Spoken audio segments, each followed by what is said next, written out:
مائی حلیمہ کی بیٹی شیمہ وہ میرے آقا جناب محمد الرسول اللہ صلی اللہ علیہ وسلم کو نہلایا کرتی تھی، آپ کو کپڑے پہنایا کرتی تھی، آپ کے سر کے بالوں کے اوپر تیل لگایا کرتی تھی، وہ آپ کے سر کے بالوں میں کنگھیا کرتی تھی، وہ آپ کی آنکھوں میں کاجل لگایا کرتی تھی۔ میرے آقا جناب محمد الرسول اللہ صلی اللہ علیہ وسلم کو گود میں لے کر وہ باہر کھلانے کے لیے لے کر جایا کرتی تھی، اور جب ہاتھ میں لے کر اس کو کھلاتی تھی، لوریاں دیتی تھی۔ تاریخ کے اندر آتا ہے مائی حلیمہ کی بیٹی شیمہ کہا کرتی تھی، گود میں لوریاں بھی دے رہی ہے، زبان سے کہہ رہی ہے ربنا اغتنا محمدا، اے اللہ، اے ہمارے رب، اس بچے کو ہمارے لیے سلامت فرما۔ ایک روز کا واقعہ،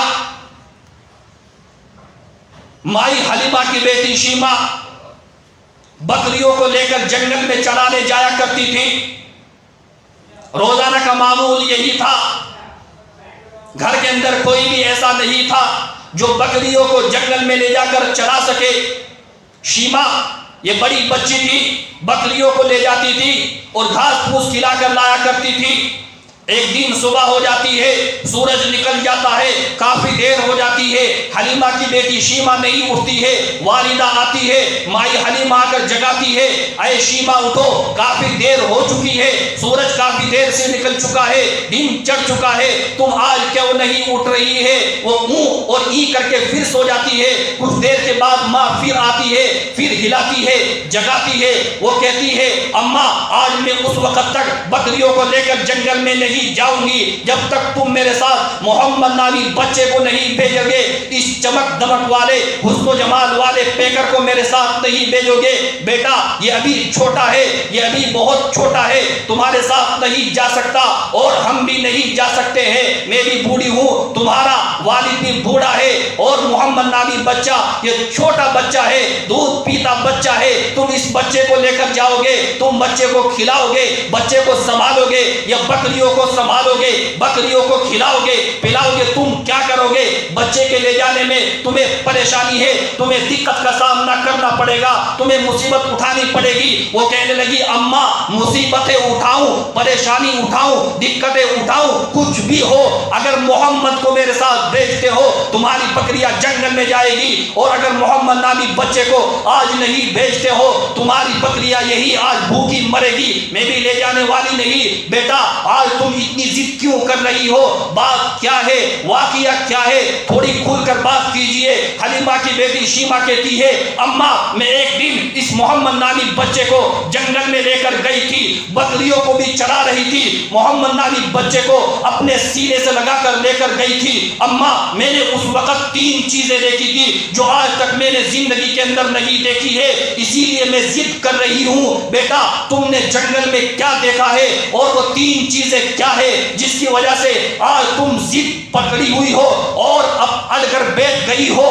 حلیمہ کی بیٹی شیمہ کہنے لگی اماں میں اس بچے کو لے کر جنگل میں گئی، جب سورج اپنی بلندی پر پہنچا اور کڑاکے کی گرمی ہوئی، دھوپ زیادہ بڑھ گئی، تو میں نے دیکھا کہ اس بچے کی وجہ سے میرے اوپر ایک بادل ٹکڑے کیے ہوئے تھا۔ اس روز نہ میرے اوپر دھوپ لگ رہی تھی نہ اس بچے کے اوپر دھوپ لگ رہی تھی۔ اماں میں بچے کو کھلا رہی تھی، میں لوریاں دے رہی تھی، ایک راہب ایک بزرگ وہاں سے گزر رہا تھا، اس نے گزرتے وقت اس بچے کو دیکھا اور بچے کو غور سے دیکھ کر کہنے لگا ایسا لگتا ہے کہ یہ بچہ بڑا بن کر بڑی عظمتوں والا بنے گا، بڑے مقام والا بنے گا، بڑے بلند و مرتبے والا بنے گا۔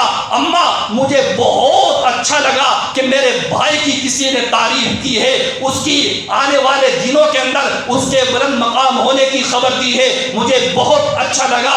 اماں میری بکریاں ہر روز مجھے پریشان کیا کرتی تھی، دکھ کیا کرتی تھی، ایک ادھر کو بھاگا کرتی تھی، دوسری ادھر کو بھاگا کرتی تھی، میں اپنی بکریوں کی وجہ سے بڑی پریشان تھی، لیکن جس دن محمد کو لے کر گئی اور محمد کی وجہ سے میری بکریاں قریب قریب چڑھتی رہی، اور گھنٹے 1.5 گھنٹے کے اندر میری بکریوں نے اپنے پیٹ کو بھر لیا اور میری بکریاں ہمارے قریب بیٹھ گئی، اور میری بکریاں بھی اور میری محمد نامی اس بچے کو دیکھتے رہے۔ اس لیے اماں اگر تم اس بچے کو میرے ساتھ بھیجتے ہو بکریوں کو جنگل میں لے کر جاؤں گی، ورنہ آج میں بکریوں کو جنگل میں لے جانے والی نہیں۔ بالآخر مائی حلیمہ کو بھیجنا پڑا۔